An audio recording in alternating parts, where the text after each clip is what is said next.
Suara Jawa adalah penentu. Kalau dalam pandangan kami, penentunya bukan suara Jawa, tapi suara rakyat Indonesia. Di mana? Termasuk di Riau. Termasuk Riau, itulah.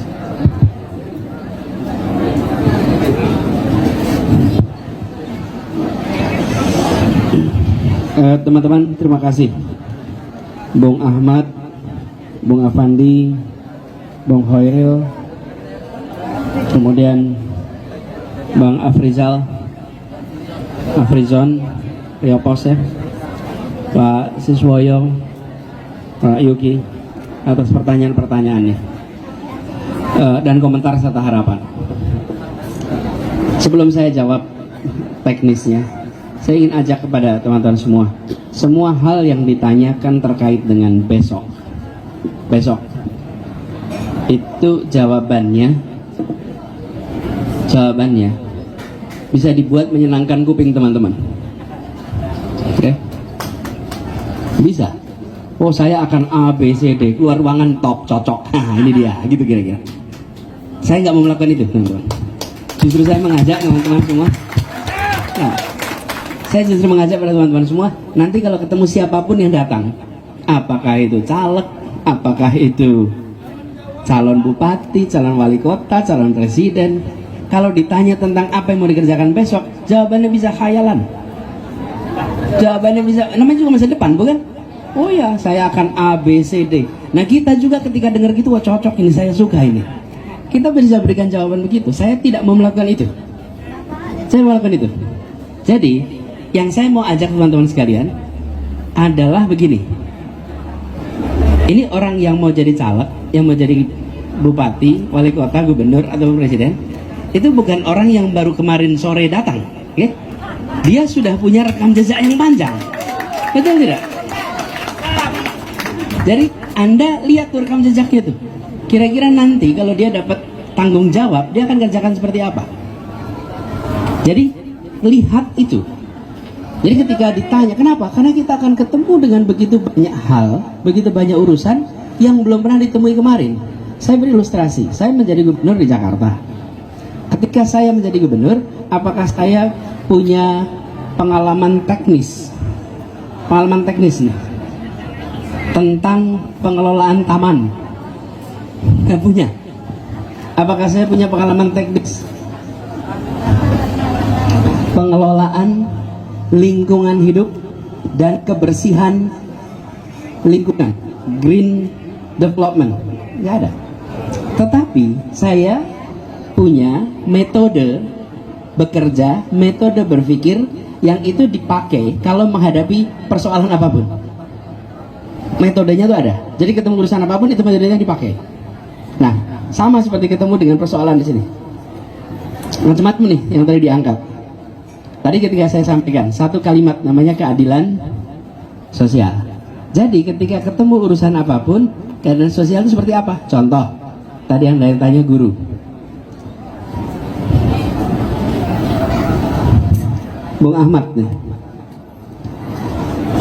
Oh maaf, bukan. Afandi. Guru bagaimana? Mana Afandi nih? Tadi tanya tuh, guru kualitas terbatas, jumlah distribusi tidak merata misalnya. Jadi teman-teman sekalian, pendekatannya itu adalah bukan sekedar membuat sesuatu yang baru. Saya selalu gunakan 4 hal. Ini harus dicek. 1, dari yang sudah ada sekarang, apa yang perlu diteruskan? Dari yang sudah ada nih. Yang kedua, dari yang sudah ada sekarang, apa yang perlu dikoreksi? Oke? Yang ketiga, apa yang perlu dihentikan? Yang jangan diteruskan nih. Lalu yang keempat, hal baru apa yang harus dikerjakan? Jadi bukan hanya mau melakukan yang keempat. Biasanya kan bilang saya mau hal baru. Loh, yang selama ini gimana? Pemerintahan kan tidak bisa dari nol terus. Kenapa dari nol terus? Kasihan rakyat, merugi terus menerus. Hanya karena ego orang baru yang datang, semua dibatalkan. Jangan. Ada yang harus diteruskan, ada yang harus dikoreksi, ada yang harus dihentikan, dan ada yang baru yang harus pendekatannya seperti itu dalam semua urusan. Yang kedua, menggunakan ilmu pengetahuan. Saya ditanya, Pak, kalau ambil keputusan di mana di Jakarta? Pakai 3 hal. 1, gunakan seluruh ketentuan perundangan. Yang kedua, gunakan kepentingan publik. Yang ketiga, akal sehat. Oke, 3 itu dipakai. 3 itu dipakai. Jangan pernah tinggalkan akal sehat. Oke? Jadi bukan hanya sesuai ketentuan, tapi juga kepentingan umum dan akal sehat. Dan kadang-kadang harus berhadapan dengan ketentuan. Saya beri contoh. Tahun lalu UMP di Jakarta itu menurut ketentuan yang dibuat oleh pemerintah pusat, kenaikannya hanya Rp30.000. Oke? Padahal selama ini UMP di Jakarta itu kalau naik sekitar Rp350.000-Rp400.000. Bayangkan keluar peraturan baru naiknya cuma Rp30.000. Buat Anda kira-kira Rp30.000 nih dapat berapa begini nih? Ini satu cangkir berapa sekarang? 2 lah, 2 kopi. Bayangkan 2 kopi. Itu kalau dilaksanakan sesuai ketentuan tapi tidak sesuai akal sehat. Betul tidak?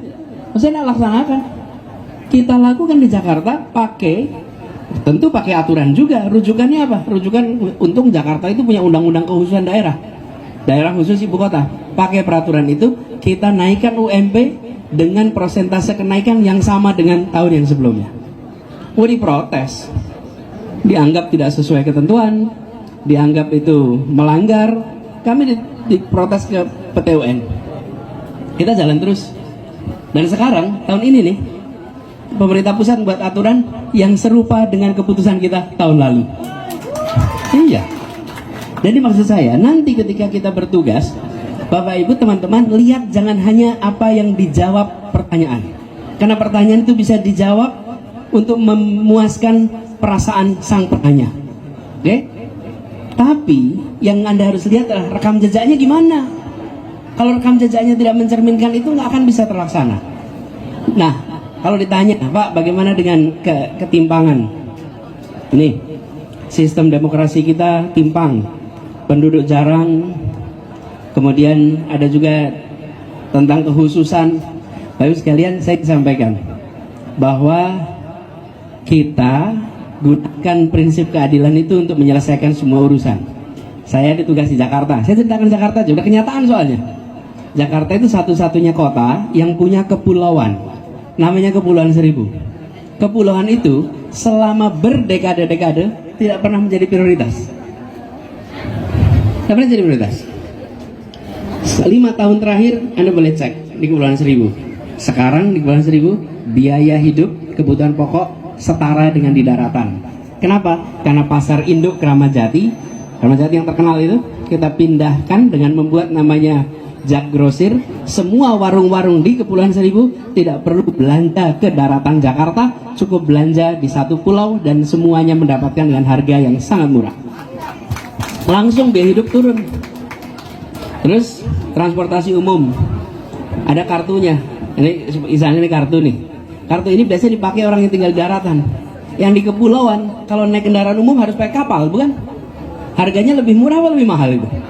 Lebih mahal. Otomatis itu mereka lebih mahal. Apa yang terjadi sekarang? Kartunya bisa dipakai untuk kapal, bisa dipakai untuk bis, bisa dipakai untuk kereta, bisa dipakai untuk angkot. Seluruhnya kartu yang sama. Mendadak mereka biaya hidupnya turun. Jadi ini kita tidak mengubah status Kepulauan Seribu dari wilayah administrasi Kepulauan Seribu menjadi wilayah otonom, tidak. Tapi isi kebijakannya yang diubah. Jadi buat teman-teman semua di sini, insya Allah dengan pendekatan itu hal-hal yang tadi ditanyakan penyelesaiannya dikerjakan sama-sama. Saya tidak mau berpretensi seperti orang yang mengerti seluruh masalah. Tidak. Justru ketika ngelola Jakarta, saya selalu kolaborasi. Saya ajak orang semua yang relevan, yuk selesaikan masalah sama-sama. Bahkan di awal saya bilang, dan saya sampaikan, saya tidak minta Anda menyukai saya minta Anda untuk bantu bangun Jakarta. Itu aja. Nggak perlu suka, tapi yang penting bantu Jakarta. Dan itu yang kemudian kami gunakan. Jadi nanti teman-teman terkait dengan hal-hal spesifik, kita akan bicara sama-sama. Apa yang menjadi isu di berbagai daerah? Apa PR yang tertunda? Apa agenda kesejahteraan yang belum pernah tertunaikan? Dan bagaimana semua wilayah mendapatkan kesempatan.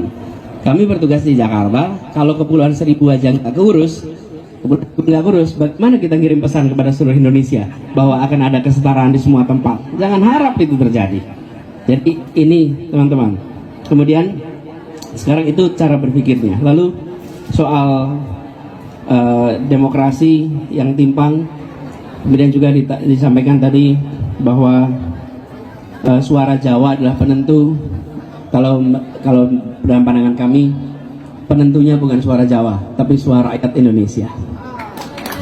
Di mana? Termasuk di Riau.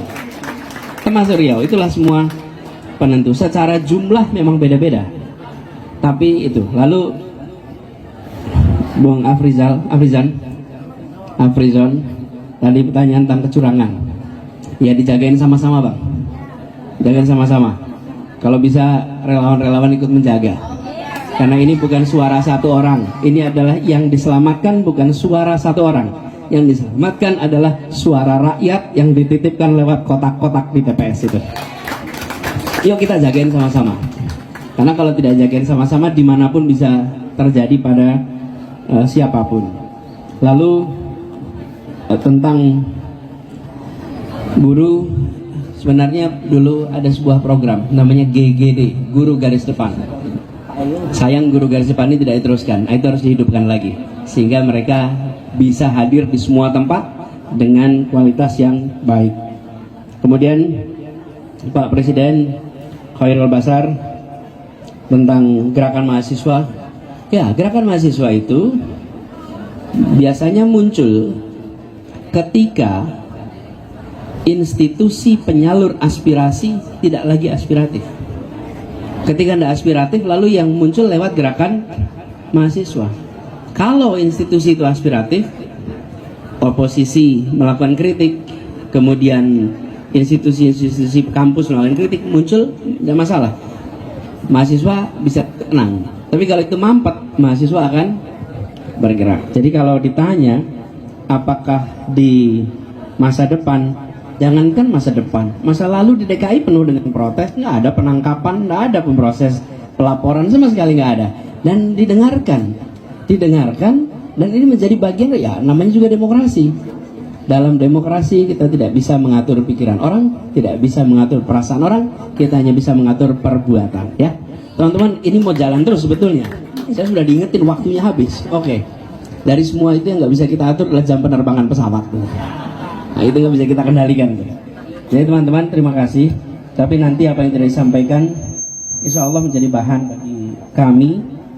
Tidak dijawab sekarang, tapi kami catat untuk menjadi bahan. Tapi pendekatannya tadi, 4 hal itu dikerjakan kolaboratif. Dan semua pengambilan keputusan 3. Ketentuan, kepentingan publik, dan akal sehat. Itu aja. Terima kasih. Assalamualaikum warahmatullahi wabarakatuh. Waalaikumsalam warahmatullahi wabarakatuh. Terima kasih Pak Anies. Kita langsung berfoto bersama saja, karena seperti yang dikatakan oleh Bapak tadi, kita yang tidak bisa kita punya ada waktu ya. Oke, bosku, kita kembali ke Jakarta. Boleh izin pamit, izin Pak Edi,